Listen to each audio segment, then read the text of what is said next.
안녕하세요. 벌써 연말인데 많이 바쁘실 텐데 참석해 주신 여러분께 진심으로 감사를 드립니다. 오늘 권영근 장관님도 오시고 박승일 회장님도 오시고 국회 신국장님 또 과기부 건국장님 많이 감사드리고요. 또 제가 예전부터 한국에너지수정공원에서 우리 김종환 박사님 오래간만에 뵀는데 오늘 감사합니다 오셔서. 네. 오늘 아시다시피 주제가 에너지 전환과 수소 사회인데요. 갑자기 그런 생각이 나네요. 제가 2000년에 그 주미 한국대사관에 근무를 했어요. 그때 그 과학 참사관으로.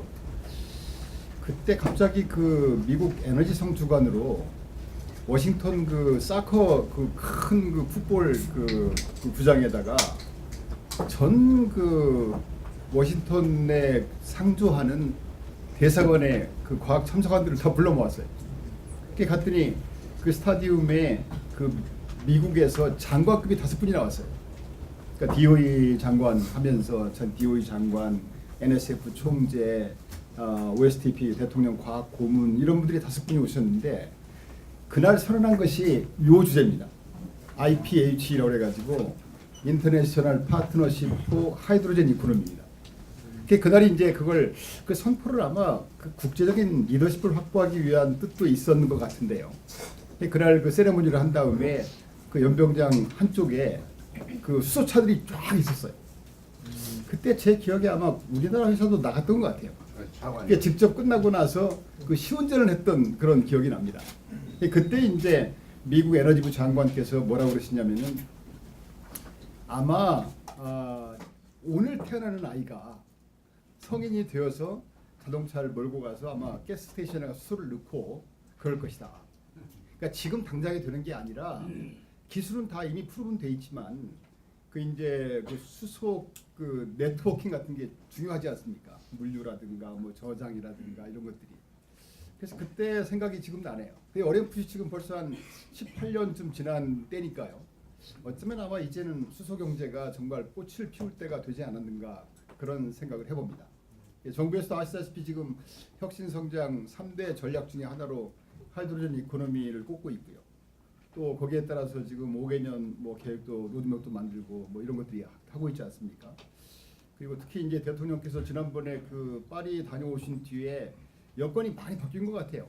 수소 그러면 뭔가 좀 불안하고 요새 그 카드라 통신 많이 있지 않습니까? 왜 주변에 뭐 수소 저장소가 뭐 폭탄 역할을 한다든가 무섭다든가 그런 것들이 있었는데 비해서 여건들이 많이 좋아지고 아시다시피 내년 1월 1일부터는 지금 그 뭐죠 그 셀프 수소 충전이라든가 주택가 같은 데도 이제 지금 수소 충전소를 설치할 수 있게 돼 있고 그래서 제가 듣기로는 고압가스 안전관리법이 개정이 돼서 그런 규제가 많이 풀리고 해서 여건은 많이 좋아지는 것 같아요. 그러니까 지금부터가 정말 우리가 좀 본격적으로 대응할 때가 아닌가. 그래서 오늘 아마 좋은 발제 토론을 통해서 우리 현실을 짚어보고 어떤 것들을 좀 착실하게 준비해 가야 되는지 아마 좋은 시간이 될 것 같습니다. 그래서 오늘은 그 발제는 지금 광주과학기술원의 석좌 교수님으로 계시는 홍서환 박사님, 키스트에서 오래 계셨고요. 역할을 많이 해주시고 지금 아마 그 광주과학위원회에서 또 후학을 양성을 위해서 많이 활동하고 계시는 것 같습니다. 오늘 특별히 시간 주셔서 감사합니다. 네. 그리고 이따가 또 소개드리겠습니다만 오늘 토론자로서는 조현석 의사님, 또 박진남 교수님, 또 에너지기술연구원의 그 양태현 박사님 이렇게 모셨는데요. 다시 한번 감사드리고요. 오늘 아무튼 좋은 말씀 많이 주시고요. 가까운 토론 부탁드리겠습니다. 감사합니다.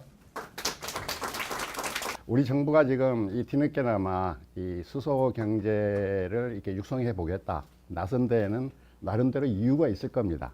이제 그런 이유를 한번 우리가 생각을 해보고 또 우리가 우리 가까운 일본에서는 2020년 그러니까 동경올림픽을 기점으로 해서 수소 사회를 진입하는 걸로 이렇게 목표를 하고 있습니다.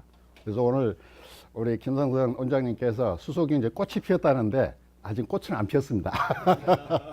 그래서 오늘 제가 주제는 이겁니다. 그 꽃을 피우기 위해서는 우리가 좀 넘어야 될 산들이 꽤 있습니다. 이제 시작이라고 보시면 됩니다. 그래서 그런 측면에서 여기 또 이렇게 지금 캐스터해 보니까 정책을 또 하시는 분들이니까 기술적 정책적 이슈들을 여러분들한테 좀 소개를 드리고 또 이렇게 그 산을 좀 효과적으로 넘기 위해서는 우리가 뭘 해야 되느냐.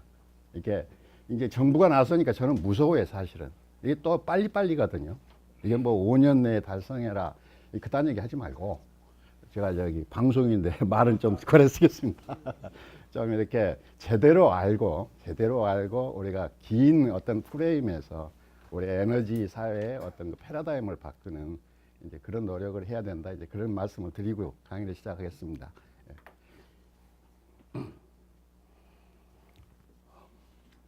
예, 우선 그 제가 에너지 수소 관련 이슈들을 지금 몇 개 이렇게 적어 봤는데요. 그 미세먼지는 뭐 여러분들 다 아시다시피 이제 화석 에너지가 이제 주 원인이고요. 이게 이제 사회적 이슈죠. 그래서 요즘 그 수소 전기차, 이 정부가 나선 이유 중에 하나가 이제 수소 전기차인데 이유 중에 하나입니다. 그게 전부가 아니고. 그 미세먼지의 해결사라고 아주 그 그렇게 지금 얘기들 하더라고요. 조금 과장된 표현은 있습니다만은 맞는 얘기죠.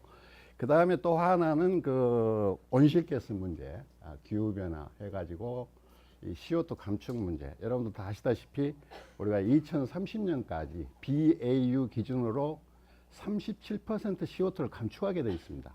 그래서 이 화석 에너지 시대에서 저는 아무리 계산해 봐도 그 감축이 안 됩니다.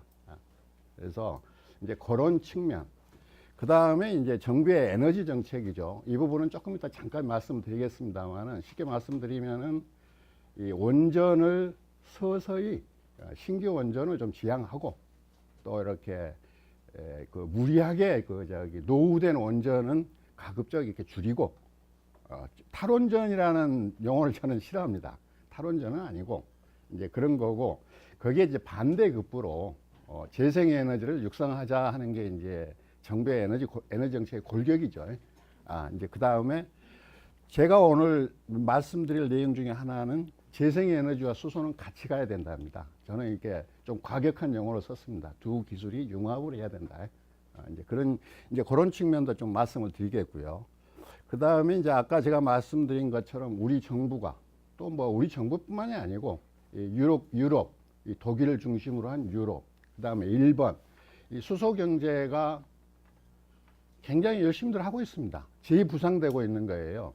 사실은 이제 수소 경제라는 용어는 한 40년 전에 나왔는데 뭐 이렇게 에너지 가격에 따라서 부침이 있었습니다.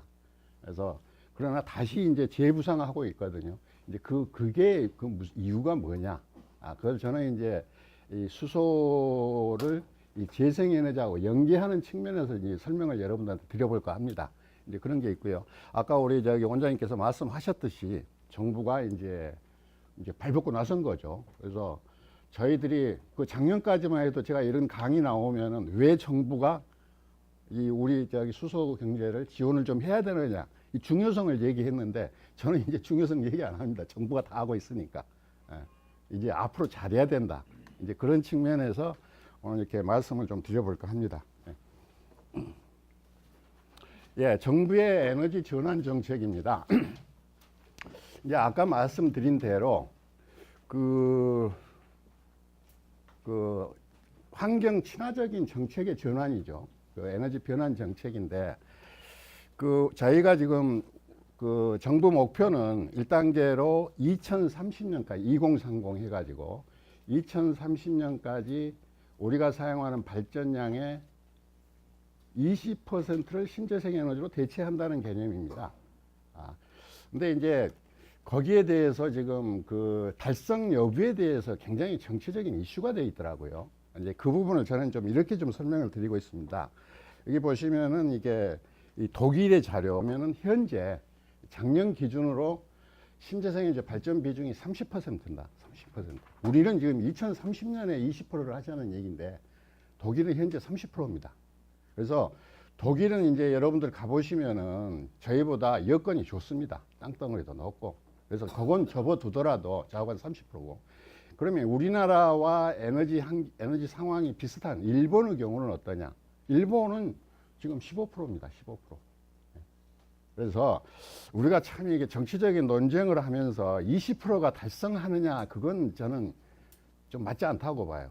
정부가 목표를 정했으면은 달성하도록 노력하는 그게 더 중요하다. 더 안타까운 것은 뭐냐면은 거기에 이제 탈원전 이슈가 이제 녹여 들어가면서 이 탈원전하고 재생에너지하고 또 같이 가다 보니까 탈원전을 반대하시는 분들은 되지도 않는 신재생 에너지 또 이런 얘기를 또 하시더라고요. 그래서 이제 그건 맞지 않는 표현이지 않느냐. 이제 그런 말씀을 드리면서 제가 왜 이 말씀을 드리냐면은 아까 제가 말씀드린 대로 저희들이 하는 분야는 재생 에너지와 같이 가야 됩니다. 이제 그런 측면에서 이렇게 또 이렇게 말씀을 드리겠습니다. 예, 이게 뭐 화석연료의 유한성, 이건 이제 제가 오래전에 이렇게 좀 그려본 건데요. 저희가 지금 화석에너지의 그 의존도를 줄이는 걸 얘기를 하고 있는데, 사실 화석에너지를 우리 인류가 본격적으로 쓰기 시작한 것은 200년밖에 안 됩니다. 저기 1차 산업혁명, 거기서부터 시작된 거거든요. 그런데 우리가 이제 지금 에너지 위기, 에너지 자원의 화석연료의 유한성 얘기를 하고 있거든요. 그래서 여기 보시면은 궁극적으로 이 화석의 에너지는 그 언젠가는 자관, 그런데 이제 그럼 나아갈 방향이 뭐냐? 이 재생 에너지죠. 재생 에너지. 그런데 이제 이게 뭐 그 석유가 뭐 떨어진다는 게, 제가 초등학교 때도 40년 후면 떨어진다고 그랬는데 지금도 40년 후죠. 그래서 이제 그것은 그 새로운 유전, 제가 이제 미국에 공부 끝나고 석유회사 연구소에 좀 있었습니다만은 그 유전 체유 기법이 계속 발전되거든요. 이제 그런 측면이 또 하나 있고, 또 새로운 유전이 발견된다는 것도 있고, 그러나 궁극적으로는 고갈된다는 것은 뭐 자명한 일이죠. 그래서 야, 이게 뭐 내가 살 때는 걱정 없다 그러면 이제 할 말이 없는데, 우리 후손들도 생각을 해야 되니까 이제 그런 측면에서 재생에너지의 그 방향은 맞는 겁니다. 그렇죠. 근데 이제 그게 어느 속도로 가느냐 하는 건 이제 이슈가 되는 거죠. 이제 그런 말씀을 드리고요.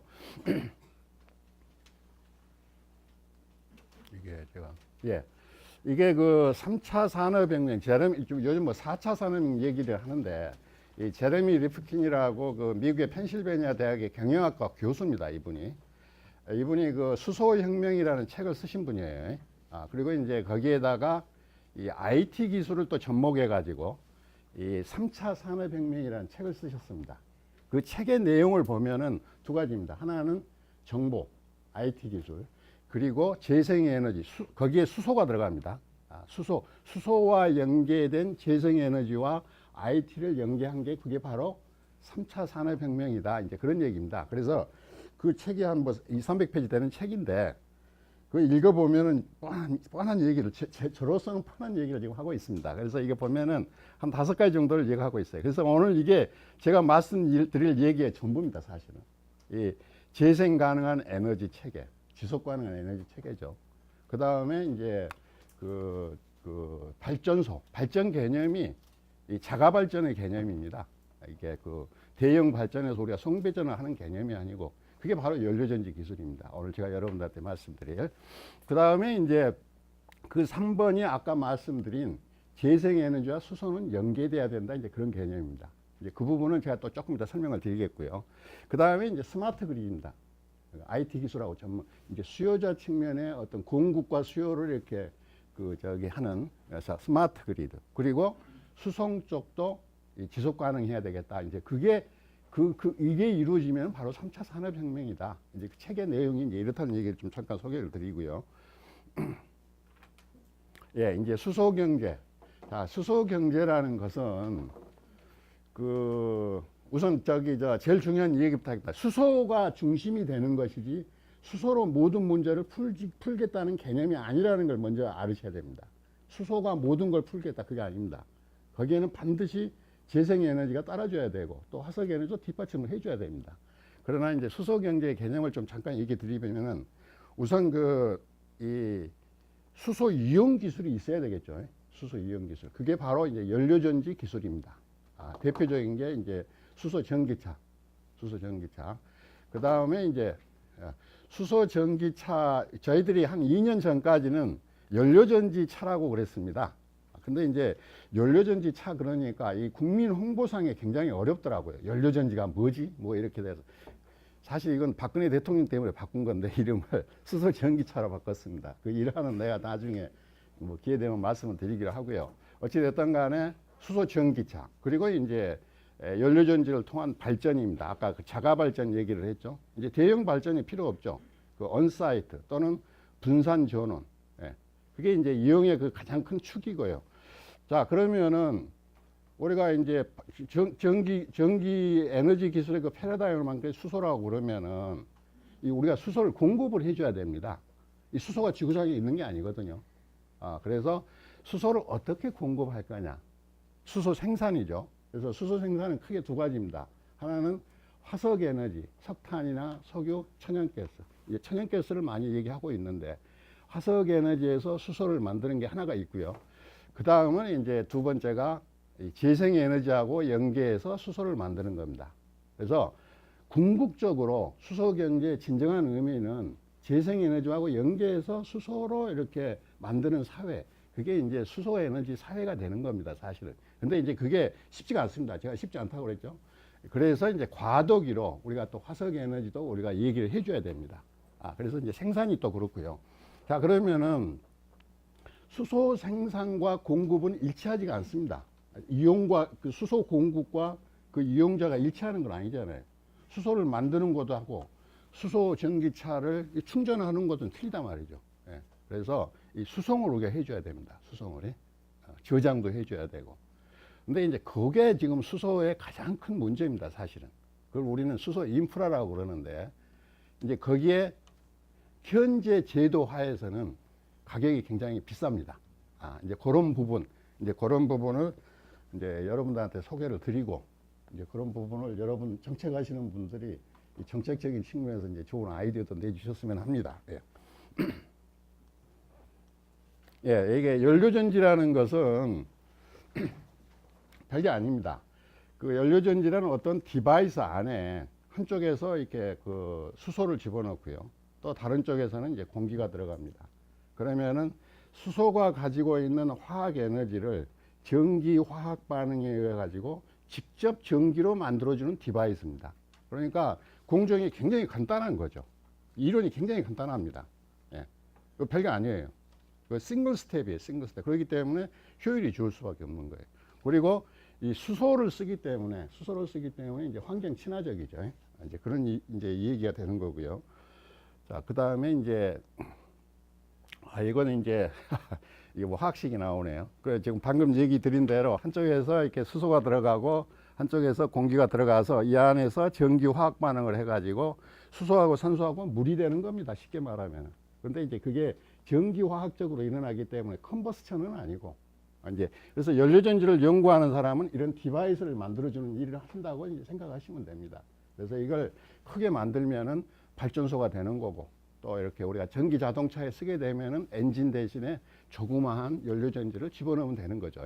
예, 이게 이제 기존에 우리가 전기 만드는 공정하고 연료전지 발전 장치를 이렇게 비교를 해본 건데 그 연료전지 발전 장치는 아까 말씀드린 대로 효율이 좋다는 거죠.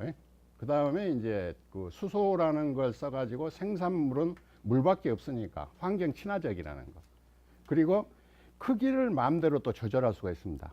그래서 크게 무슨 그 뭐 화력발전소 해가지고 뭐 수십 메가와트 그렇게 필요가 없고 집에다 설치해도 되고 건물에다 설치해도 되고 크기를 마음대로 효율에 어떤 세크리파이스가 없다는 얘기죠. 그리고 소음이 없어요. 소음이. 그래서 여러분들이 수소 전기차 타보면은 진짜 그 소음이 하나도 없습니다. 제가 옛날에 그 사업단 할 때 그 청와대에서 고 노무현 대통령이 시승을 하시면서 그분 처음 말씀이 이게 엔진이 켜진 게 없니까 뭐 경상도 말로 그렇게 하시더라고요. 소리가 없으니까. 그 소음이 없습니다. 그리고 이제 이게 저 수소하고 산소 반응은 발열 반응이기 때문에 우리가 전기 말고 또 열을 우리가 이용하면은 효율을 극대화할 수가 있습니다. 그래서 굉장히 좋은 겁니다. 좋은 건데 이제 아까 말씀드린 것처럼 이게 이제 산업화가 되고 우리 일상생활이 되려고 그러면은 수소가 따라줘야 되는 거죠. 수소 인프라가. 지금 이제 우리가 그 단계에 와 있습니다. 우리가 에너지 역사를 한번 생각해 보면은 아까 말씀드린 것처럼 우리가 1차 산업혁명 때 증기기관이 발명됨으로써 석탄을 쓰기 시작한 겁니다. 그게 200년 전이에요. 따져보시면 18세기 말이지 않습니까? 그리고 이제 증기기관 하면은 또 뭐 검은 연기가 나오니까 사람들이 이제 내연기관을 또 발명한 거죠.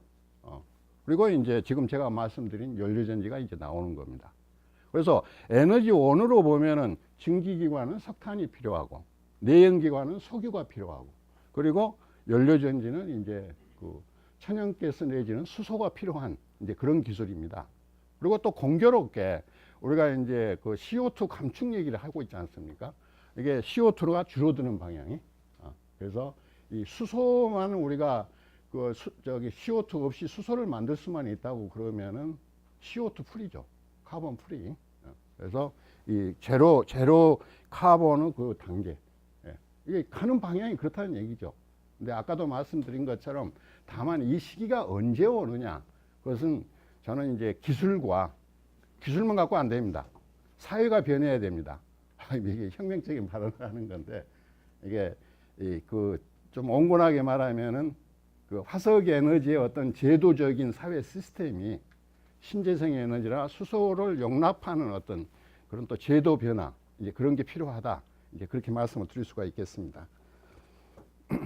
자, 이게 이제 제가 말씀드릴 기술의 어떤 전부입니다. 사실은 이 한쪽 방향은 화석 에너지고 반대쪽 오른쪽 방향은 이게 소위 말하면 신재생 에너지입니다. 신재생 에너지. 그리고 이제 중간에 수소가 있고요. 그 다음에 이제 수소를 이용해서 연료전지로 이게 발전을 하는 개념입니다. 그래서 연료전지는 이 발전소, 이제 아까 말씀드린 것처럼 크게 만들 필요가 없는 거죠. 필요한 곳에 적당량의 발전소를 설치할 수도 있고, 가정에다 써서 자가 발전을 할 수도 있고, 그리고 이제 자동차, 그리고 이제 뭐 휴대용까지는 제가 오늘 얘기를 안 드리겠습니다. 아직도 넘어야 될 산이 좀 있기 때문에. 자관 이게 됐다고 그랬을 때 우리 에너지 기술의 어떤 패러다임이 변하는 겁니다. 효율이 좋고 친환경적인 기술로. 그렇죠. 그리고 이제 화석 에너지의 디펜던스, 의존도가 이렇게 낮아지는 쪽으로 이제 가는 거죠. 자, 그러면은 지금 우리가 이제 해줘야 될 것은 연료전지가 필요로 한 수소를 어떻게 공급하고 그 인프라의 코스트를 낮춰주느냐 하는 이제 이슈가 남아 있는 겁니다. 그래서 이제 수소를 만드는 방법은 아까 말씀드린 것처럼 화석 에너지에서 나오는 방법, 그건 기술이 다 있습니다. 우리가 그 화학 공장에 가면은 수소를 우리가 케미컬로 만듭니다. 천연가스에서 또 석유 제품인 납사에서 수소를 다 만듭니다. 그 기술은 뭐 그렇게 어려운 기술이 아니에요. 그러나 이제 우리가 기껏 우리가 수소 얘기를 하면서 뭐 화석 에너지 쓰는 것은 똑같지 않느냐 이제 그런 이슈가 있을 수 있죠. 그러나 효율 측면에서는 더 좋다는 걸 그러니까 우선 말씀을 드리는 거예요. 그래서 과도기에서는 화석 에너지의 수소를 만들어서 연료전지를 가동하면 되는 거예요. 수소차 돌리면 되는 거예요. 효율이 좋기 때문에 2배 이상 좋거든요. 그 다음에 이제 궁극적으로는 이제 오른쪽이 재생에너지와 연계되는 기술이 되는 겁니다. 그래서 재생에너지와 연계된다는 말은 이제 무슨 얘기냐면 조금 더 설명을 드리겠습니다. 또 얘기가 길어지니까. 여기 금방 나올 겁니다. 여기는 이제 우선 이 분산 발전, 연료전지 발전을 이렇게 현황을 잠깐 이렇게 소개를 드릴까 합니다. 그 연료전지 발전은 말이죠. 아까 말씀드린 것처럼 이 수소와 물밖에 없기 때문에 삭스낙스, 대기 오염 물질이 하나도 없죠. 환경 친화적이에요. 그리고 효율이 좋기 때문에 CO2 감축도 이렇게 줄어들겠죠. 이제 그런 측면에 유리한 점이 있고, 우리가 요즘 이제 재생에너지 그러고 뭐 이렇게 되냐 안 되냐 하는 이유가 뭐냐면은 태양광 이게 면적을 많이 차지하는 게 이제 문제인 겁니다. 사실은 우리가 국토가 좁지 않습니까? 제가 계산을 해봤더니 우리 에너지 자원의 한 10%를 태양광으로 한다고 그러면은 우리 국토의 한 0.5%를 태양광을 깔아야 됩니다. 0.5%. 그 생각하기에 따라서는 별거 아닌데 또 가만히 생각해 보면은 이게 우리나라 또 70%가 산이에요, 산. 영국은 가능할 것 같아요. 우리하고 국토 면적이 비슷하죠. 근데 거기는 평원이니까. 이제 그런 이슈가 남아 있는. 그런데 연료전지는 이 면적을 차지하지 않습니다. 그런 면에서 이제 대비가 되는 거고요. 그 다음에 이제 태양광이나 풍력이라는 것은 이 간헐성이 있죠. 이 빛이 있을 때만 이렇게 나오고 바람이 있을 때만 되는 거죠. 근데 연료전지는 이게 연속 가동이니까, 연속 가동률이 뭐 이론적으로 100%죠. 이제 그런 측면에서 우리가 연료전지 발전을 또 주목해야 된다, 이제 그런 말씀을 드리는 거고요. 그래서 이게 이제 그 이쪽에 보시면 이게 이제 연료전지 그 본체가 되고요. 그 다음에 이제 주변에 뭐 이렇게 BOP, EBOP, 뭐 MBOP 해가지고 이렇게 이제 그 발전소가 되는 겁니다. 자, 이게 이제 그 서울의 노원에 있는 연료전지 발전소고요. 노원에 있는 거. 자, 이게 경기도 화성에 설치된 60메가와트 발전소입니다. 그 당시 이제 세계에서 가장 용량이 큰 연료전지 발전소죠. 이제 그런 얘기고요. 그 다음에 이게 이제 그 우리나라에 그 연료전지 발전소가 설치돼 가지고 운전되고 있는 현황입니다.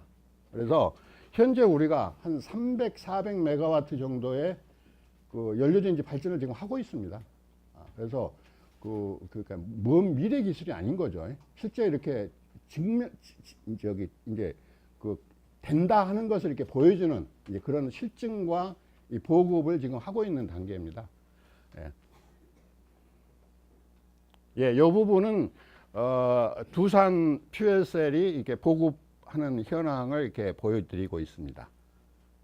그래서 결론적으로 이렇게 분산 전원은 제가 이렇게 몇 장만 보여드렸는데, 어떻게 보면은 말이죠. 그 연료전지 발전 기술은 우리가 이제 소재 부품 쪽에서는 조금 열악하지만은 감히 세계에서 1등 하려니까 조금 쑥스럽긴 하네요. 잠깐 1등이라고 해도 과언이 아닐 정도로 굉장히 우리 기술에 앞서 있다. 단 소재 부품 쪽은 좀 제외두고 시스템 연계 기술이라든가 이제 그런 면은 우리가 과연 1등이다. 이제 그런데 지금 지난 정부 우리가 한 10여 년 동안에 정부가 연료전지를 좀 등한시하다 보니까 여기에 키 플레이어는 포스코 에너지라는 회사가 사실은 선두주자였는데 요즘 좀 어렵습니다. 이게 그래서 이제 그게 참 안타까운 건데 또 이 부분은 글쎄 모르겠어요. 아까 토론 시간에 좀 이렇게 이슈가 나올지는 모르겠는데, 자 이제 그렇다는 말씀을 드리고요. 그 다음에 이제 수송용 연료전지 부분을 잠깐 설명드리면 이렇습니다. 그 연료전지 자동차는 또 별게 아닙니다. 이게 엔진 대신에 연료전지 아까 스택을 넣고요. 연료전지를 넣고, 그 다음에 가솔린 통 대신에 수소통을 집어넣는 겁니다. 수소통을. 그래 700기압짜리 수소통을 집어넣는 거. 이제 그게 전부입니다. 사실 그래가지고 모터를 돌리는 거죠. 그래서 어떻게 보면은 전기차입니다. 수소 전기차라는 게 전기차입니다. 근데 이제 우리가 알고 있는 전기차는 배터리를 싣고 다니는 거, 전기를 싣고 다니는 거고, 수소 전기차는 차 안에서 수소를 가지고 전기를 만들어주는 이제 그런 개념입니다. 자, 그래서 이게 이제 효율 얘기를 잠깐 이렇게 드려보면은 아까 제가 2배 이상 효율이 좋다고 그랬는데 뭐 이런 얘기입니다. 가솔린을 내연기관을 보면은 석유에서 가솔린 만들 때 효율, 그리고 차 안에서 효율, 이걸 두 개를 곱해주게 되면은 뭐 효율이라는 게 뭐 18%, 20%입니다. 그러니까 석유가 가지고 있는 에너지의 한 20%를 우리가 차 구동하는 데 쓴다는 얘기거든요. 근데 이제 연료전지를 보면은 천연가스를 만들 때 효율을 우리가 75%라고 본다면은 75%, 그리고 차 안에서 효율은 48%입니다. 그래서 그 두 개를 곱해주면은 전체적인 효율은 36%. 그래서 기존의 내연기관보다 2배 이상 효율이 좋다 하는 데가 이제 저기서 나오는 얘기입니다. 그래서 기존에 우리가 화석 에너지를 쓰더라도 기존의 내연기관보다는 효율이 좋다는 얘기예요. 가격이 되느냐 하는 건 또 다른 얘기입니다. 아까 가격이라는 것은 제도와 뭐 그런 데서 결정이 되는 거기 때문에, 효율이라는 것은 또 에너지 사용량을 얘기하는 거거든요. CO2 감축을 얘기하는 거고, 이제 그렇게 이렇게 말씀을 드릴 수가 있고, 제가 조금 이따 이제 시간이 되면 말씀을 드릴 수 있는지 모르겠는데, 이제 전기 자동차 우리가 얘기를 해보면은 차 안에서 효율은 엄청 좋죠. 이 배터리로 그냥 모터만 돌리면 되니까. 근데 이제 문제는 전기 만드는 효율을 고민을 해야죠. 그렇죠? 그래서 전기 만드는 효율을 석탄 화력 발전의 효율이 37%입니다. 37%. 그런데 이제 송배전 이슈까지 하면은 제가 일본 자료를 이용한 건데 26%로 봤을 때 이 효율은 그렇게 드라마틱하지가 않죠. 그래서 우리가 간과해서는 안 되는 게 전기차는 전기를 어떻게 만드느냐에 달려 있는 거예요. 사실은 산업은 그렇다 치더라도 우리가 에너지를 하는 사람들 입장에서 봤을 때는 이제 그런 얘기를 이렇게 드리고요. 이게 뭐 저기 현대차하고 버스 이렇게 옛날 모형 보여드리는 거고요.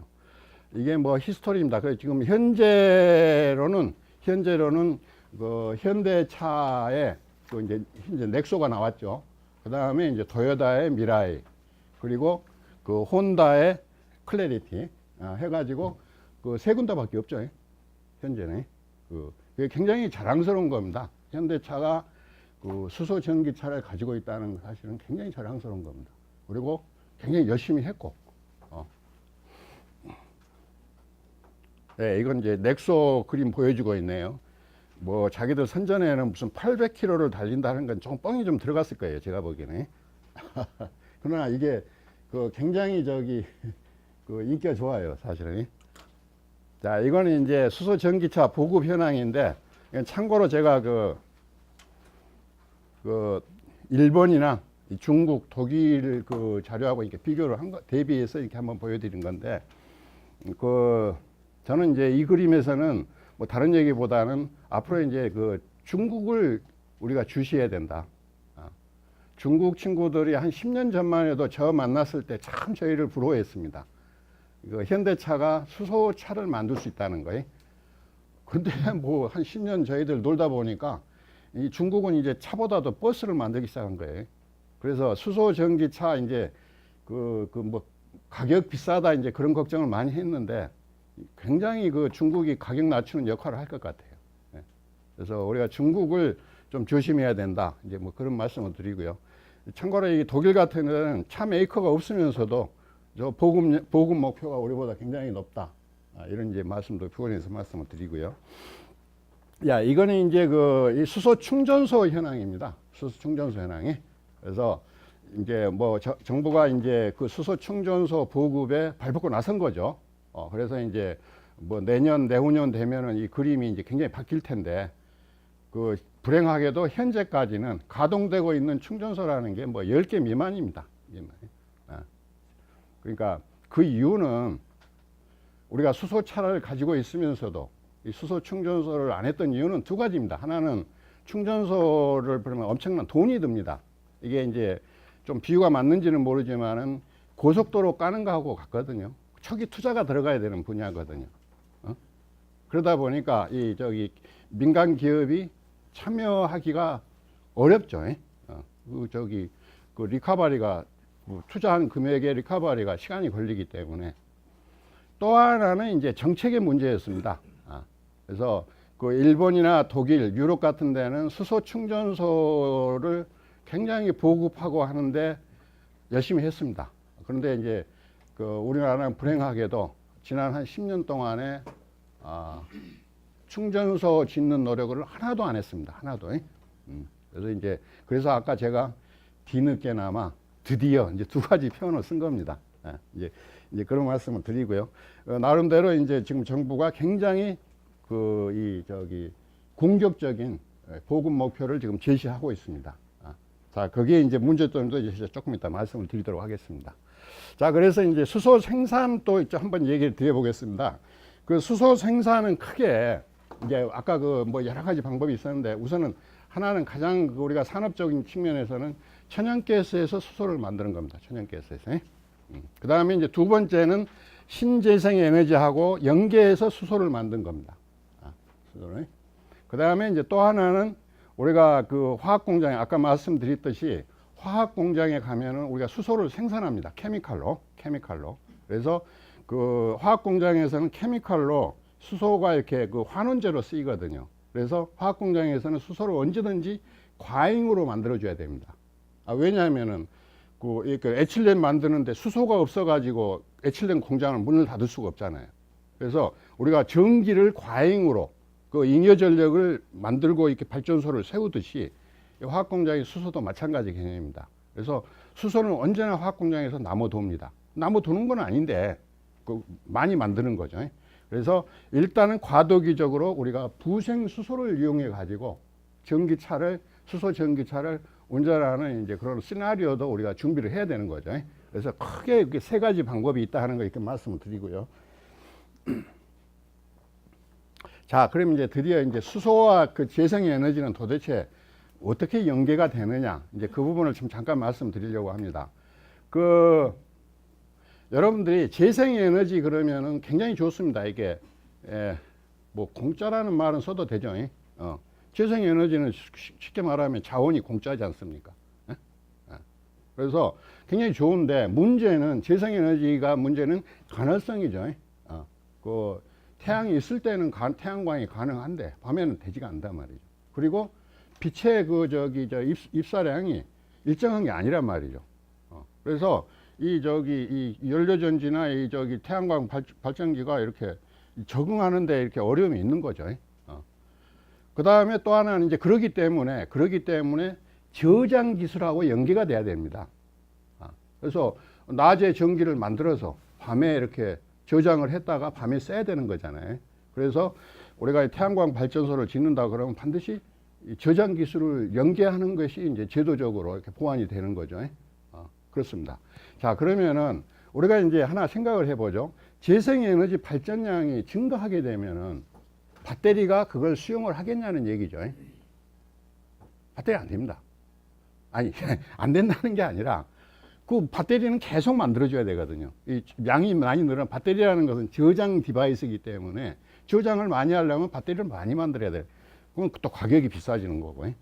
그리고 이제 배터리도 현장에서 제가 일하시는 분들 얘기를 들어보니까 배터리를 이게 신주모시도 모셔야 된다는 거예요. 여름에는 에어컨 빵빵 틀어줘야 되고, 뭐 예를 들면은, 그런 얘기입니다. 그래서 배터리 하지 말자는 게 아니에요. 그 대안으로 우리는 그러니까 지금 직설적으로 얘기를 할게요. 독일이나 지금 중국에서 이 풍력 발전기 엄청 세웁니다. 근데 거기서 생산되는 전기의 반은 버립니다. 그리드에 연결을 못 시켜가지고, 그리드가 포화가 돼가지고, 그리고 배터리 용량이 따라가지를 못하기 때문에 지금 버리고 있는 겁니다. 그렇기 때문에 독일이 수소 경제 아까 재부상한다는 얘기를 드렸는데, 이유가 바로 거기에 있는 겁니다, 사실은. 그리고 이제 우리나라도 정부가 발벗고 나선 이유 중에 하나는 우선 수소 전기차, 대통령이 나서서 이제 그런 것도 있긴 하지만은 재생에너지를 재생에너지 이걸 진짜 하려고 그러니까 수소를 해야 되겠구나 하는 것을 깨달은 겁니다. 그래서 제가 말씀드리려는 것은 이 재생에너지의 그 두 가지 문제점, 개통 안정성 문제하고 그 다음에 그 간헐성 문제, 그리고 반드시 저장 장치가 따라줘야 된다는 거. 이제 거기에 하나 대안으로서 이 수전의 기술이 물을 분해해 가지고 물을 전기 분해하면은 수소가 나옵니다. 그 기술은 뭐 그렇게 어려운 기술이 아니거든요. 그 교과서에 다 있는 기술이거든요. 물론 이제 그걸 큰 시스템을 만들어서 가동을 하는 것은 다릅니다만, 저는 원리를 얘기 드리는 거고요. 이제 그런 얘기를 지금 드리고 있는 겁니다. 그래서 지금 여기 보시면 이게 이제 요즘 유행하는 P2G라는 이제 건데, 이 태양광이나 풍력 단지에서 전기가 나온단 말이죠. 그러면 전기 나오는 것을 일단은 그리드에 연결시키는 게 제일 좋은 거죠. 그리드에 연결을 시키고, 이제 그리드가 포화가 돼가지고 연결을 못 시킬 때는 그걸 가지고, 그 전기를 가지고, 아까 독일이나 중국에서는 버린다고 그랬는데, 그 전기를 가지고 물을 분해해서 수소를 만들자는 얘기입니다. 그래서 그걸 가지고 발전도 하고 수소 전기차에도 쓰고 한다는 개념입니다. 그럴듯하죠? 근데 이제 거기에 복병이 하나 있습니다. 아까 말씀드린 것처럼 풍력단지에서 차가 돌아다니는 게 아니니까 그걸 서울로 가져와야 될 거 아닙니까?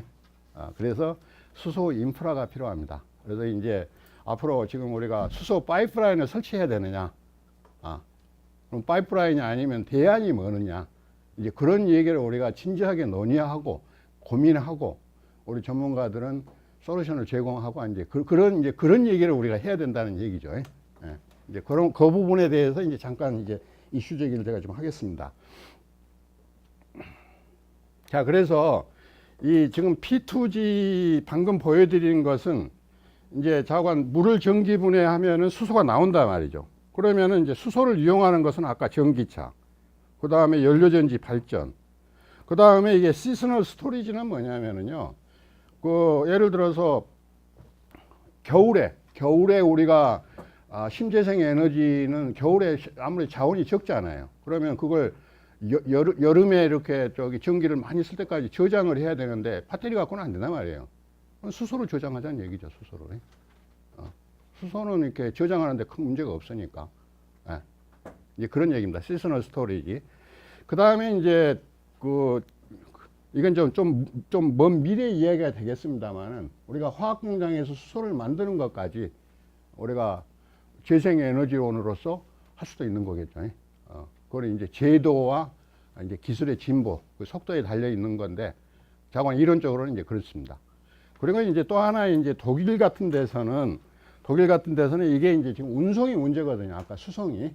그래서 독일에서는 이제 거기서 생산되는 수소를 천연가스를 만들어 가지고 그 수소를 현장에서 천연가스를 만들어 가지고 천연가스는 라인이 있으니까 파이프가 다 있으니까 천연가스 파이프라인을 써서 이 천연가스도 비즈니스하고 연계하는 거.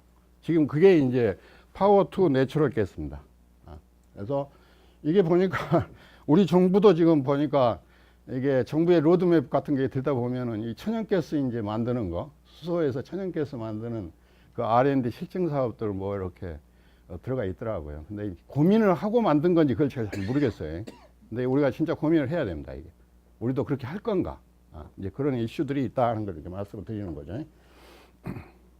자, 이제 돈 얘기를 제가 조금 드리겠습니다. 여러분들이 조금 이렇게 놀라실 텐데, 일단은 우리가 화학 공장에서 말이죠. 화학 공장에서 수소를 만든다고 그랬잖아요. 그러면 화학 공장에서 수소 만드는 가격이 킬로그램당 2,700원입니다. 2,700원에. 그런데 그 2,700원의 원가 구성을 보면은 한 60, 70%가 천연가스 가격입니다. 2,100원이 천연가스 가격입니다. 자, 그런데 그 부생 수소를, 그 수소를 우리가 이제 서울로 가지고 온단 말이죠. 수소 전기차를 이제 충전을 하려면 가져와야 될 거 아니에요. 그러면은 서울 같은 경우는 제가 보기에는 아마 9,000원 정도가 될 것 같아요. 제가 살고 있는 광주는 7,000원입니다. 현장 가격이. 2,700원짜리가 7,000원입니다. 광주로 오게 되면. 그게 이제 왜 그러냐면은 200기압 수소통에 싣고 오는 겁니다. 200기압 수소통에. 그래서 이제 트럭 운전사 운임도 들어가고 압축하는 데 들어가는 에너지 뭐 등등 해가지고 원가가 이제 그렇게 구성이 되는 겁니다. 비싸지는 거죠. 자, 근데 그 7,000원짜리는 200기압 상태에 있습니다. 200기압 상태. 그런데 이제 그걸 수소차에다 충전을 하려면은 700기압이 필요합니다. 그럼 또 그걸 또 압축을 하고 저장을 해줘야 되거든요. 그리고 그 수소를 충전소에서는 팔아야 되죠. 근데 뭐 팔려고 그러는데 차가 한 2대 다니는데 그거 팔아가지고 장사가 되겠습니까? 그러니까 충전소를 민간 기업이 참여를 안 하는 거죠. 그래서 그런 상황에서 수소 가격을 계산해 보면은 그 H2코리아 수소융합 얼라이언스 계산을 해봤더니 뭐 한 6만 원 정도가 되는 겁니다. 5만 8천 원인가 뭐. 엄청 비싸진 거죠. 2,700원짜리가. 그러니까 수소 가격이 2,700원이다. 그딴 얘기 믿으시면 안 돼요. 이게. 자, 그런데 이제 지금 정부가 우리가 충전소를 만들 때 정부가 반을 충전소 설치 비용의 반을 지금 정부가 보조를 하고 있습니다. 그러면은 그 6만 원짜리가 3만 원으로 줄어듭니다. 3만 원. 예시를 들면은. 그 다음에 이제 가동률이 지금 뭐 5%도 안 된단 말이에요. 근데 이제 수소차가 막 주위에 돌아다니면은 가동률이 이제 100%가 되는 시대가 올 거 아닙니까? 그럼 그 가격이 또 300원짜리가 이 150원, 뭐 130원 그 정도 떨어집니다. 그리고 이제 저기 수소통 운반할 때 200기압짜리를 우리가 400기압으로 좀 이렇게 업그레이드 시켜주면 또 거기서 또 한 2, 3천 원 또 떨어집니다. 예를 들면은. 그래가지고 그 수소융합 온라인에서 계산한 걸 보면은 우리가 수소 경제 사회가 아까 원장님 말씀대로 꽃이 피었을 때 차가 많이 돌아다닐 때를 우리가 상정하고 잘 되는 시나리오를 하게 되면은 7천 원은 맞출 수 있다. 이제 이런 얘기입니다. 그 7천 원이라는 돈은 어디서 나오냐면은요. 하이브리드 카하고 저 디젤 차하고 연료비가 경쟁을 하기 위해서는 한 7천 원이 됐으면 좋겠다. 7,500원이 됐으면 좋겠다. 이제 그런 얘기입니다. 희망사항입니다. 미국이나 일본에서는 이제 10,000원을 지금 서제스션 하고 있습니다. 근데 우리나라는 또 한 수 더 떠가지고 지금 정부가 결정한 건 아닙니다만은, 그러나 그것을 맞출 수는 있다. 그러면 그 이제 기간이 걸리는 거죠. 이제 그 문제를 풀기 위해 가지고 정부가 SPC를 만들었습니다. 올해 말까지 만들었다고 그러는데 또 엊그제 뉴스를 보니까 좀 지연되고 있죠. 내년 초에 SPC가 발족이 됩니다. 이제 무슨 얘기냐면은 민간 기업이 참여하기가 힘드니까 민간 기업의 그 리스크 테이킹을 SPC가 해주는 거죠. 그러면 SPC는 그 돈을 출자를 하는 겁니다. 뭐 예를 가스공사에서 뭐 300억 대고 현대차에서 뭐 돈 대고 해가지고 그러면 현대가스공사는 왜 돈을 대느냐? 이게 좀 썰렁한 얘기인데 대통령이 미는 사업이니까 되겠죠. 그러긴 하지만은 가스공사는 또 이렇게 그 천연가스 비즈니스가 있으니까 멀리 보고 투자하는 개념이 있습니다, 사실은. 그러니까 그게 우리만 하는 게 아니라 유럽이나 일본 같은 데서 그렇게 문제를 풀고 있거든요. 그래서 우리가 이제 거기까지 온 겁니다. 정부가 나섰기 때문에 가능한 거죠. 정부가 안 나서면 될 수가 없는 거죠. 지금 이제 거기까지 왔다는 걸 말씀을 드리는 겁니다. 수소 이제 가격을 결정하는 문제가 이렇게 여러 가지가 있습니다. 이게 뭐 이렇게 넘어가겠습니다. 근데 이제 여기서 한 가지 말씀드릴 것은 이게 절대로 지금 현재 우리 그 산업 인프라 그 상황에서 비즈니스가 안 되는 겁니다. 그래서 정부가 나서야 된다는 게 바로 여기에 있는 겁니다. 근데 이제 지난 10년 동안 우리가 이제 계속 이런 얘기를 했을 때 정부에서 오는 방향은 뭐냐면은 기술 개발을 더 해가지고 나중에 와라. 근데 이제 우리는 아니 이것은 지금 해외 그 선진국들하고 경쟁을 하려고 그러면 우리가 지금 R&D나 그 기반을 닦는 것은 정부가 좀 해줘야 된다. 이것은 그 어떤 그 뭐 반도체 기술하고 틀리다. 그 에너지 안보에 관한 거고 이제 그런 얘기. 그래서 이제 제가 아까 또 얘기 드린다면 드디어 이제 정부가 나섰다 이제 그런 표현을 쓴 겁니다. 굉장히 다행스러운 거죠. 그래서 이 초기 시장은 정부가 좀 열어줘야 되겠다. 이제 그게 정부의 역할이고 이 정책적인 이슈입니다, 사실은. 자, 그래서 이제 아까 지금 유통가격 얘기를 조금 이렇게 드렸는데 뭐 이건 제가 아까 말씀을 드렸고 지금 우리가 불행하게도 이 수소 충전소를 지금 엄청 설치한다고 지금 정부가 발표를 하고 있는데 참 불행한 것은 그 제품들을 전부 외국에서 사온다는 거예요. 아까 우리 연료전지 기술은 상당히 우리가 국산화도 많이 하고 노력을 해서 이제 됐다기보다도 이 수소는 이게 지난 10년 우리가 아무것도 안 해가지고 이 수소 충전 그 설비들 전부 외국 거 갖다 쓰는 겁니다. 조립만 하는 거예요, 조립만. 좀 죄송한 얘기긴 한데 이제 그런 안타까운 게 있습니다. 그래서 우리가 해야 될 일이 너무 많은 거예요. 빨리 그 기술도 좀 이렇게 하고 그 민간 기업이 참여하는 어떤 그런 국산화 이제 그런 쪽도 우리가 좀 로드맵을 만들고 좀 해야 되는 이제 그런 위치에 와 있는 거죠. 그 다음에 이제 P2G라는 것도 지금 뭐 여기저기서 지금 P2G 얘기를 합니다. 정부가 이제 수소 산업에 투자를 한다니까 뭐 그냥 모든 회사들이 P2G 사업성 검토하고 있어요. 근데 결론은 이런 겁니다. 사업성 검토 하나마나 안 됩니다. 안 돼요. 경제성이 안 나와요. 그게 현실입니다. 그건 우리만 그런 게 아니라 독일도 그렇고. 이제 그게 되게끔 우리가 이제 그 기술과 어떤 제도 그런 것을 뒷받침해주는 그 이 방향 설정이 돼야 된다는 이제 말씀을 부언해서 드린 겁니다. 그래서 여기 제가 그냥 뭐 이렇게 녹투리를 좀 쓰긴 했는데 참고하시면 되겠습니다. 예, 이게 이제 아까 그 SPC 문제입니다. SPC 이렇게 설치해 가지고 정부가 뭐 이런 규모로 이 충전소 이렇게 그 민간 기업 참여를 유도하기 위해서 뭐 이런 걸 하겠다는데 시간이 없어서 그냥 넘어가겠습니다.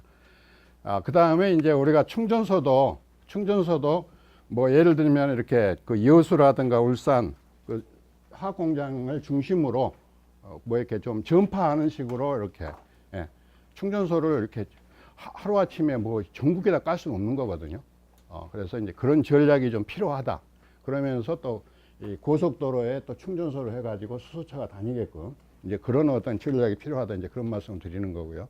우리가 이제 이게 이제 파이프라인입니다. 이게 나무 그림을 제가 도형을 했는데 이게 이제 이렇게 파이프라인을 이렇게 설치해가지고 전국에 그래서 이 동계산도 뭐 한 1km 까는데 한 10억 든다고 그러더라고요. 지금 우리나라에 파이프라인이 100km가 있습니다. 울산에 200km, 울산에 100km. 그 다음에 이제 여수 뭐 저기 서산 해가지고 전체적으로 한 200km 수소 파이프라인이 있습니다. 국지적으로. 근데 이제 그 1km 까는데 한 10억 정도 돈이 든다고 그러더라고요.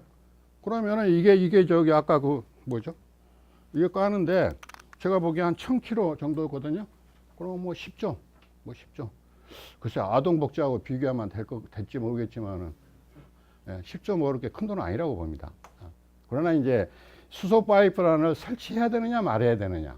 그건 또 다른 기술하고 또 연계가 되어 있거든요.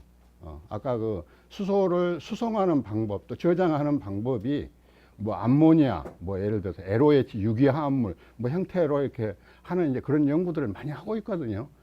그래서 참 이렇게 액화. 근데 뭐 이 정부 보면은 다 하는 걸로 돼 있어요. 근데 돈이 많으면 다 하면 좋죠. 근데 그것도 우리 전문가들이 진짜 고민을 해야 되는데 그냥 요즘 뭐 정치권이 하자니까 다 밀려가는 것 같아요.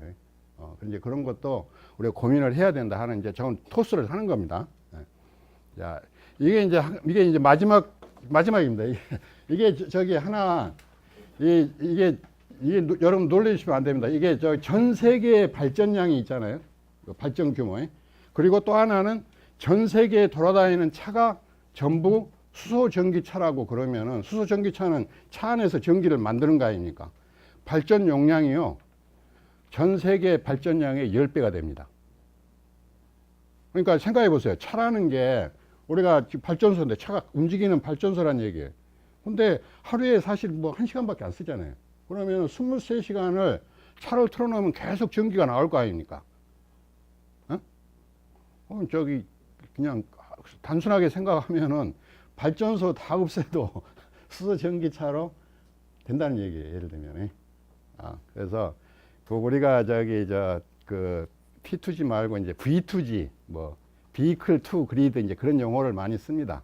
우리가 캠핑 같은 데 갈 때 이제 수소 전기차 가면은 코랑볼 갖고 다닐 필요 없어요. 전기가 나오는데 이제 뭐 그런 이제 이런 것도 우리가 한번 뭐 이것은 저기 좀 이렇게 V2G. 이 아까 전기차하고 수소 전기차 이게 이제 왜 중요하냐면요. 사실 우리 정부가 이제까지는 전기차 우선 보급 정책이었죠. 그러면서 이 수소 전기차는 나중에 보자. 또 심하게는 장관 바뀌면 보자. 뭐 그랬거든요.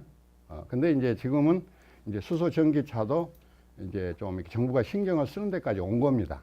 그때 이제 제가 하소연 할 때 그 보여주는 이제 슬라이드인데 이게 운행 거리 수소 전기차가 좋죠. 충전 시간 이거 수소 충전 시간 이게 5분도 안 걸립니다. 그 다음에 CO2 감축 효과 더 좋습니다. 효율이 좋기 때문에 여러 가지 다 좋은 거예요. 그러면 왜 정부가 전기차일까? 뭐 첫째는 뭐 뭐 외국도 그러니까 이제 그런 건 있는데 그 이면을 들여다보면은 인프라 때문에 그렇습니다. 사실은 그 인프라 전기차는 그 충전소 이렇게 하나 만드는데 200~300만 원이면 되거든요. 근데 수소는 그 충전소 하나 만들려면 적어도 20억입니다. 20억이. 그런데 차를 한 5대 충전하려고 그러면 그게 엄청 비싸죠. 근데 이제 차가 하루에 뭐 100대, 200대를 충전한다고 그러면은 대당 충전 가격을 비교하면, 왜냐하면 전기차는 하루에 2대밖에 충전을 못 해요. 그렇잖아요. 충전 시간이 6시간, 7시간 걸리니까. 그래서 이 풀리 세처레이션, 수소 경제 꽃이 피는 시기에는 고속도로 깔면은 그 10년 후면은 저기 가격을 찾잖아요. 마찬가지 개념이죠. 그래서 감히 못 나서는 거예요. 일개 공무원이 이건 대통령이 나서지 않으면 안 되는 상황이에요. 지금 이제 저는 그렇게 해석을 합니다. 여러분들이 동의를 하실지는 모르지만 그래서 이제 이런 것도 우리가 한번 고민을 해야 된다. 이제 이런 얘기를 드리는 거고요. 이게 뭐 저희들이 평소에 주장했던 내용들이 여기 다 들어가 있습니다. 근데 이제 저는 오히려 겁나는 게 이게 다 하는 것도 좋은데 좀 잘하자, 내실 있게 이제 그런 얘기를 드립니다. 그 지금 뭐 수소차도 승용차뿐만이 아니고 수소버스, 트럭 그리고 선박 뭐 우리 기차까지 얘기하죠. 물론 기차 뭐 독일에서 기차 뭐 시범 운행하고 있습니다. 사실은 이제 그러긴 다 하긴 해야 되는데 그 너무 정부가 또 과잉으로 이렇게 너무 또 이제 그런 이슈들이 있다 하는 걸 얘기 드리고요. 수소경제 전망인데 수소경제 전망은 아까도 말씀드린 것처럼 수소 인프라를 구축하는데 어떻게 기술적 정책적 이슈들을 좀 슬기롭게 푸느냐에 저는 달려 있다고 봅니다.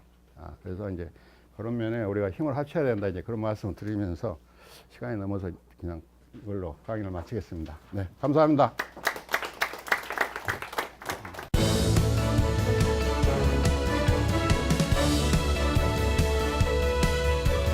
홍성환 교수님께서 에너지 전환하고 수소 경제에 대해 가지고 수소 굉장히 많은 쪽을 또 다양하게 또 세밀하게 짚어주셨습니다. 그래서 이제 오늘 아마 저희 저 패널 쪽에서는 제가 이제 산업계 쪽으로 왔기 때문에 좀 전에 그 홍 교수님께서 말씀하셨던 이제 포괄적인 것보다는 일단 기업에서는 당장 어떤 이익이 될 수 있는 것, 그다음에 이제 매출이 될 수 있는 이런 쪽을 가기 때문에 그런 포인트에서 여기까지 한 3가지 정도 꼭지로 우선 잠깐 말씀을 드리도록 하겠습니다. 첫 번째가 이제 수소 에너지에 대해 가지고 대중의 그 수용성에 대비한 어떤 수소 에너지 사회에 대한 홍보를 어떻게 할 건가 하는 부분이겠습니다. 그래서 되게 이제 아까도 말씀하셨지만 제 옆에 계신 우리 박진원 교수께서 이쪽에 대한 그 홍보대사이시면서 전문가신데 항상 이제 수소를 하면은 수소가 수소 폭탄이냐 이러면 거기에 대해 가지고 그건 아니다 하고 좀 명쾌하게 말씀해 주실 분이시고 그래서 그런 부분에 대해 그 있고 그다음에 아까 이제 홍 교수께서 말씀하셨던 부분 중에서 수소가 이제 제3의 에너지이기도 하지만은 또 에너지 캐리어라는 부분이 굉장히 큰 부분이 있습니다. 그래서 그 부분을 우리가 좀 주의 깊게 봐야 될 부분이 아닌가 생각이 듭니다. 그래서 연료전지 말씀하셨던 부분에서는 일단 현재에 있는 원자력이든지 뭐 어떤 화력 발전소에서는 중앙 집중식 발전 공급 방식을 탈피해 가지고 이제 분산 발전하고 송전선로 같은 거를 감축할 수 있는 그런 부분에 획기적인 그러니까 지금도 뭐 이쪽 들어서 나가시 보시면은 뭐 산이나 이런 쪽에 보면은 전부 그 송전선로 투성입니다. 그런 것들이 이제 이 수소 사회로 가지고 수소를 에너지로 분산 발전하게 되면 다 없어질 수 있는 그런 아주 큰 좋은 점이 있는 겁니다.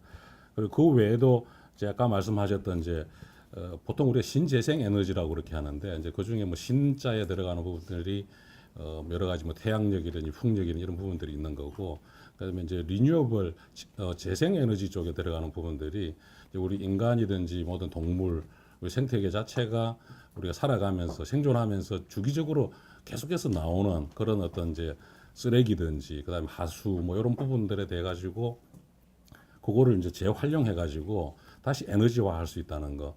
그 에너지화 할 수 있는 부분 중에서 또 여기 수소가 들어갑니다. 그래서 이제 보통 우리가 얘기하는 이 바이오가스든지 이런 부분을 가지고 수소로 만드는 그런 방법들이 있고요.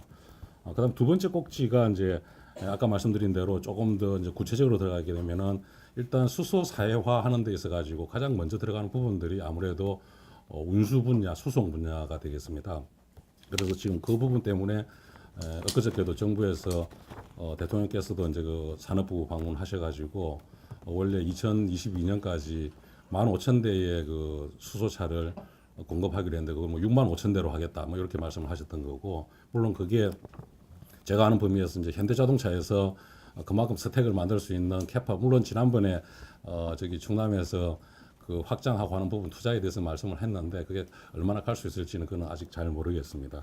그래서 그 부분 있고 아까 이제 홍 박사님께서 말씀하셨던 부분에 이제 SPC 이제 수소 충전소를 구축하기 위해 가지고 스페셜 퍼포스 컴퍼니 이제 그 SPC인데 이름이 이제 하이넷이라 그래가지고 저희 JNK 히터에서도 여기에 참여를 하고 있습니다. 그래서 이 부분에 대해서는 조금 더 만약 시간이 된다면은 지금 구체화되고 있는 상황이든지 어떻게 하는 부분들은 이제 말씀을 좀 드릴 수 있겠고 지금 주어진 시간이 얼마 없어가지고 그다음에 이제 그 전 세계적으로 이제 각 나라에서 내연기관 승용차를 불허하는 그런 움직임이 많습니다. 2025년에는 노르웨이부터 해가지고 네덜란드는 2030년, 뭐 독일은 2040년에는 영국, 프랑스 이런 쪽에 가지고 그때부터는 내연기관을 아예 등록을 못하게 합니다. 그러면 어쨌든 전기차로 가든지 수소차로 가든지 가야 되는 부분들이고 그렇게 됐을 경우에 실제로 수소차가 그렇게 되면은 지금 이제 아까 그 홍 교수님 말씀하셨던 것처럼 뭐 부생수소 뭐 이런 거 가지고는 그 연료 에너지로 부족합니다. 그래서 그럼 그걸 어떻게 확대해서 제공할 수 있어야 될지 그 포인트를 좀 생각을 해야 되는 거고요.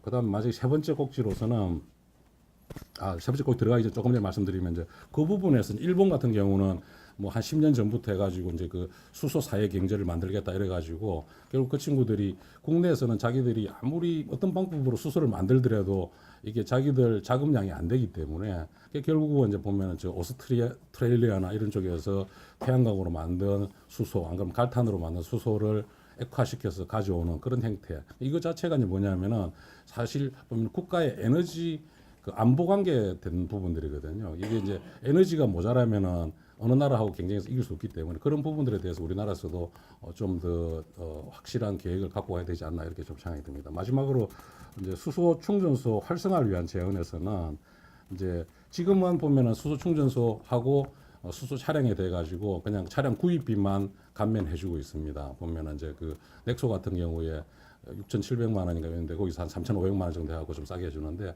그리고 좀 그 고속도로 통행료하고 뭐 주차비 이런 정도를 할인해 주는데 그게 아니라 좀 더 적극적인 보상안을 했으면 좋겠다는 게 제 생각입니다. 왜냐하면은 그 탄소가 안 나오는 부분에 대해서 탄소 배출권에 대해서 그거를 정부에서 그만큼 보상해 준다든지 뭐 그런 어떤 정도의 좀 수소차 대중화를 위해 가지고 적극적인 어떤 정책 대응이 있어야 되지 않을까 좀 이렇게 좀 생각을 하고 있습니다. 그리고 마지막으로 이제 그 저는 이제 수소 쪽에 몸을 담고 있기 때문에 혹시 오늘 이쪽에 전기차 쪽에 뭐 계신 분이 나오시면은 조금 양해를 해주시고 저는 개인적으로는 어쨌든 수소차가 궁극적인 답이라 생각하고 또 전기차하고 얼마 동안은 같이 가야 하지만 궁극적으로는 이제 수소로 가야 되는데 그런 측면에서 이제 저는 아까 우리 우리 홍성한 교수님께서 말씀하신 것처럼 제일 처음에 차 이름도 그랬습니다. 이게 뭐 예전에 수소차가 있다가 수소 연료 전지차 있다가 지금 수소 전기차 하다가 저는 개인적으로는 이거를 언제 한번 해가지고 제가 제안 드리는 거는 그냥 수소차로 이렇게 하는 게 다른 쪽 그러니까 전기차하고 차별화 할 수 있는 개념도 되겠고 사람이 수소 전기차 하는 것보다는 그렇게 하는 게 어떨까 하는 이렇게 좀 제안을 드려봅니다. 그리고 이상으로 일단 제 말씀 마치고 아까 말씀드렸던 뭐 SPC는 이쪽 돼 가지고 질문이 있거나 그러면 제가 보충 설명을 좀 드리도록 그렇게 하겠습니다. 감사합니다. 저는 원래 이제 한 세 가지 포인트를 말씀드리려고 그랬는데 앞에 이야기 드려서 플러스 알파 하나 더 하겠습니다. 그 세 가지를 말씀드리는데 일단 저는 뭐 제가 설명보다는 여기 계신 분들이 다 어떤 뭐 정책 결정이나 이런 데 좀 의견을 내실 수 있고 그런 분들이기 때문에 좀 부탁을 제가 드리려고 하고요. 첫 번째로 이제 우리가 수소 경제 사회로 가려면 어떻게 해야 되느냐? 그 수소 경제 사회가 나중에 됐다고 치면은 여러 가지 수소용 이제 응용이 있을 거고 그 다음에 산업용 응용도 가능하고 발전용 응용까지 가능합니다. 이제 이것들이 다 되면 좋겠지만 그러니까 수소 경제 사회가 우리가 생각하는 그 궁극적인 모습이 굉장히 여러 단계 여러 가지 형태가 있습니다. 완전히 완벽한 데가 있고 적당히 할 수도 있고 우리가 뭐 건물을 지을 때 뭐 단독이냐 아파트냐 빌라냐 여러 가지 뭐 콘도미엄이냐 그 정도 수준에서 우리가 이제 그 비용하고 노력하고 시간을 다 고려해서 최적의 어떤 원하는 모습을 그려야 되고 그걸 하기 위한 수많은 경로들이 있는데 그걸 이제 어떻게 현명한 경로를 찾아가냐에 따라 가지고 이제 국가적이나 이제 비용이나 어떤 시민들의 수용성이 국민들의 수용성이 달라질 수 있기 때문에 지금 또 수소 로드맵을 짜고 있는데 우리가 로드맵 단계에서 굉장히 신중하게 좀 접근해야 되는 필요하다고 생각이 되고요. 그다음 또 하나는 이 수소 경제 사회를 가려면 이 첫 번째입니다. 제일 첫 번째 단계가 뭐냐면 수소 전기차하고 수소 충전소 보급입니다. 그러니까 이게 우리 주변에 수소 관련된 게 많아져야 자연히 그걸 위한 수소 인프라가 생기고 이 인프라를 이용해서 새로운 것들이 창출이 되거든요. 그러니까 만약에 수소 전기차하고 수소 충전소 보급이 제대로 안 되면 그 뒤에 거는 다 없는 겁니다. 갈 수가 없어요. 첫 단계를 못 넘겨요. 근데 지금도 여전히 요거에 쉽지는 않고요. 수소 전기차하고 소총도 보급 활성화하려면 앞에서 이제 그 말씀하셨지만 첫째로 전기차는 수소 전기차는 여전히 정부의 좀 보조금 정책은 좀 장기적으로 계속 지원이 돼야 될 거고요. 수소 충전소는 지금은 이제 구축 지원금을 주고 있어요. 한 15억 원 정도, 절반 정도를 정부에 지원을 해주는데 문제는 그거는 괜찮은데 이제 운영비가 있습니다. 지금 같으면 차가 1년에 몇 대 안 오는데 운영비는 고정적으로 들어가기 때문에 운영비가 뭐 통상적으로 한 2억 원 정도 든다고 하는데 그 정상적인 이 판단을 한 사업자면은 주판을 두드리면 이게 들어올 수가 없습니다. 적자 초기 적자를 감당할 수가 없기 때문에. 그런데 해외 같은 경우에는 운영 보조금도 한 50% 정도를 주고 있는데 우리나라도 어떤 형태로든지 그 초기 사업 적자를 만회할 수 있게 한 50% 정도 운영비 보조를 해줘야만이 이 국가 주도가 아니고 민간 주도로서 자연스럽게 이제 수소 경제 사회가 이제 살 수 있는 방안이 생길 거라고 생각합니다.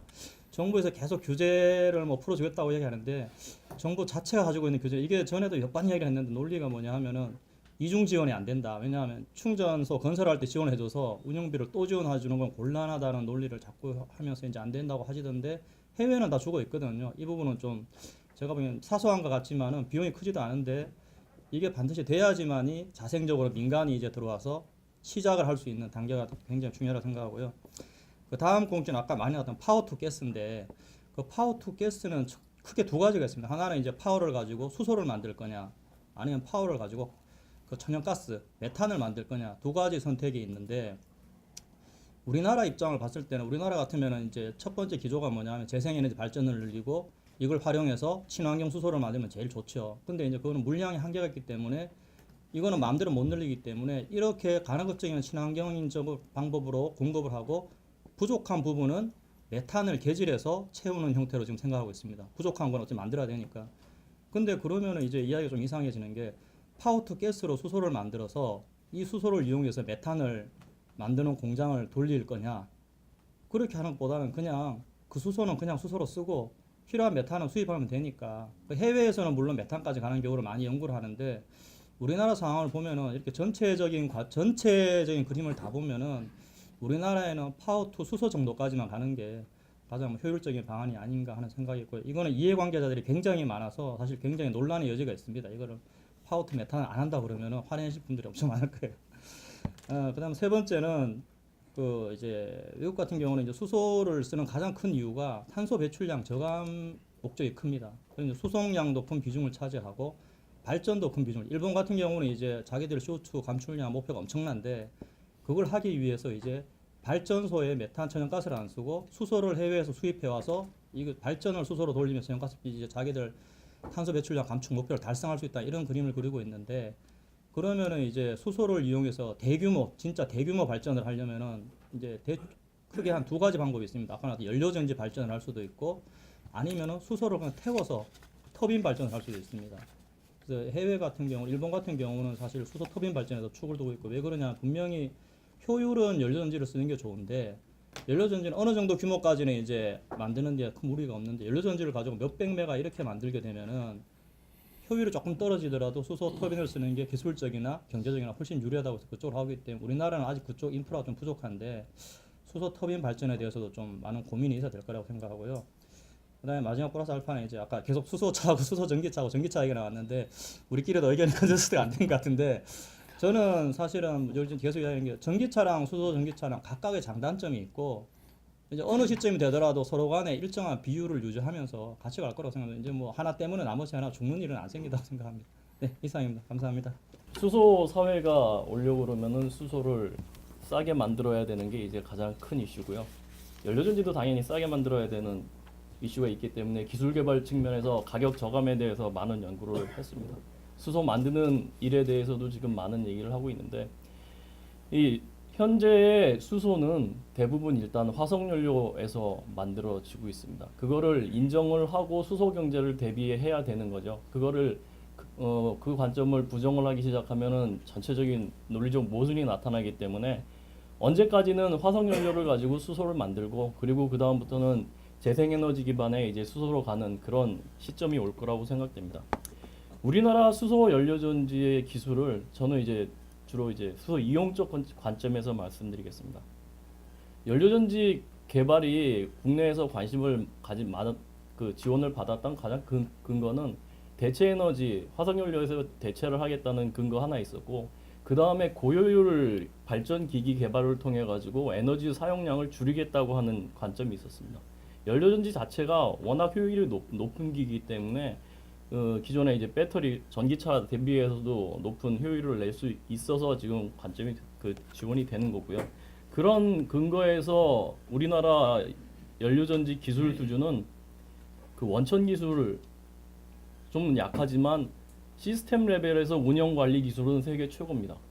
그 근거는 현재까지 연료전지가 전체적으로 차까지 합쳐가지고 1기가와트 정도 보급되는 수준입니다. 그런데 이제 한국에서 보급되는 양을 보면은 40%가 한국의 이제 시장 보유 누적 발전 기준으로 하면은 40% 정도가 한국에 깔려 있습니다. 발전용 연료전지가 그 정도 되고 있는 거고요. 현대차에서 만든 수소차에 국내에는 한 400, 500대가 좀 안 되는데 만들어 놓은 게 대부분의 외국에 수출이 되어 있습니다. 그런 면에서 수소 연료전지 기술은 기술적 수준에서도 상당히 높고요. 국내 이제 성장 동력 산업으로도 확대가 가능한 기술입니다. 근거가 국산화율이 상당히 높습니다. 국내에서 다 만들 수 있습니다. 뭐 백금이라든지 우리나라에서 안 나는 재료를 빼놓고는 국내에서 다 만들고 있어요. 현대차의 국산화율이 99%입니다. 국내에서 다 제조할 수 있습니다. 그렇기 때문에 지금 가격이 좀 비싼 문제가 있는데요. 조금만 지원해줘가지고 가격 경쟁력 확보할 수 있는 수준만 만들어 놓으면은 아마 보조금 없이도 자발적으로 시장이 커질 거라고 생각이 됩니다. 신재생에너지도 지금 태양광 풍력도 보조금을 받고 지금 성장해 나가고 있는데 이제 걸음마 단계를 띈 수소 연료전지 산업이 당연히 좀 지원만 좀 해주면은 몇 년 내로 보조금 없는 시장을 만들 수 있습니다. 가장 대표적으로 미국에서 지게차가 2만 대, 연료전지 지게차가 2만 대 이상 팔렸는데요. 초창기 400대까지는 미국에서 정부에서 보조금을 줬습니다. 지금은 보조금이 없는데도 2만 대 팔았습니다. 그 얘기가 미국 정부 관련자 얘기가 지게차, 수소 지게차의 근거로 봤을 때 연료전지는 친환경적이고 시장적으로 경제성이 있는 기술이다라고 증명 입증이 됐다고 그렇게 얘기를 하고 있습니다. 두 번째는 이제 미래의 관점인데요.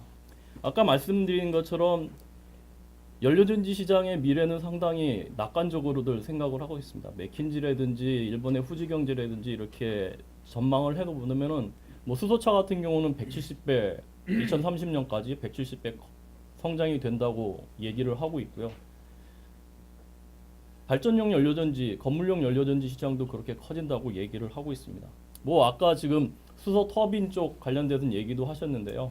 지금 현재 그 500메가, 수백 메가와트급 LNG 복합화력이 연료전지 정도의 수준의 이제 발전 효율이 나오고 있습니다. 그런데 연료전지는 킬로와트에서 메가와트까지 효율이 그 정도 나옵니다.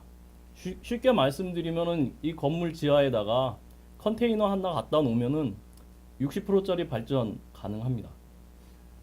집 옆에다가 서울시 근처에다가 500메가짜리 LNG 복합화력을 지을 것이냐, 아니면은 이런 건물에다가 컨테이너 하나씩을 만들 것이냐, 그거는 이제 충분히 고민을 할 수 있는 거고요. 그럼 송배전 설비가 필요 없으니까 그런 장점이 있습니다. 이제 우리의 미래를 가장 위협할 수 있는 나라가 바로 옆에 있는데요. 중국인데요. 여태까지 수소 연료전지에 관심을 가지고 있지 않다가 금년 초부터 갑자기 수소차 굴기를 선언하면서 투자를 하겠다고 합니다.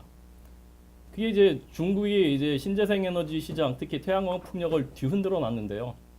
경제성 무시하고 시장을 교란할 수 있습니다. 그렇게 되면 이제 가장 크게 타격을 받는 나라가 이제 우리나라가 될 겁니다. 왜냐하면 우리나라 지금 개발 다 해놓고 시장 전 세계 생산 물량의 40% 정도 생산 캐파가 한국에 있습니다. 포스코 에너지, 현대차, 두산이 공장을 가지고 있는데 당연히 영향을 받겠죠. 그 중국에서는 지금 요구를 하는 게 연료전지 공장을 중국에 줘달라 지금 얘기합니다.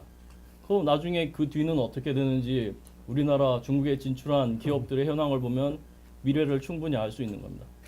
자체적으로 시장을 만들기 위해서도 이제 적극적인 정책 지원이 필요할 거라고 그러고요. 뭐 미래의 연료전지 시장은 수송용은 당연히 나갈 거고요. 지금 얘기하는 것 중에 나온 얘기들은 아닌데 화력발전소 대체도 가능합니다. 지금 500메가 뭐 이런 것들을 지금 석탄 화력, 가스 화력이 지금 하고 있는데 최근에 이제 일본에서 발표된 그 청정 화력 발전 로드맵을 보면은 연료전지하고 가스터빈, 스팀터빈 컴바인 시켜가지고 복합 발전을 하면은 기존 화력 발전에서 나오는 CO2 양을 2분의 1에서 3분의 1까지 줄일 수 있다고 합니다. 이걸 우리나라에 설치할 수도 있습니다. 기존의 화력 발전 대체할 수 있는 것도 있고요. 나중에 통일을 생각을 했을 때 북한에 있는 석탄 자원을 활용하는 관점에서 충분히 통일 산업으로 통일용 연계된 성장 동력 산업으로 육성할 수도 있고 화력 발전소는 개발도상국은 계속 늘어나는 추세입니다. 충분히 수출할 수 있다고 생각이 됩니다. 이게 우리나라 연료전지가 지금 이제 걸음마를 해서 이제 뛸 준비를 하고 있는데 아마 국민학 초등학교 들어갈 때까지는 좀 정부에서 관심을 가져 주셔야 되고요. 그리고 특히 키스텝에서도 이쪽 R&D 관련돼 가지고 이제 많은 그 개발 이제 예타 사업이라든지 여러 준비를 하고 있는데요. 좀 많이 신경을 좀 써주셨으면 좋겠고요. 우리 홍 교수님 말씀하신 것처럼 사실은 수소 전반 산업이 좀 긴 시각을 가지고 지원이 필요합니다. 단기간에 뭐 3년 지원해가지고 대학교 졸업하는 정도의 그 요구하는 것보다도요. 한 6년 이상, 7년 장기적인 계획을 짜가지고 좀 지원을 해주셨으면 좋겠습니다. 네, 감사합니다.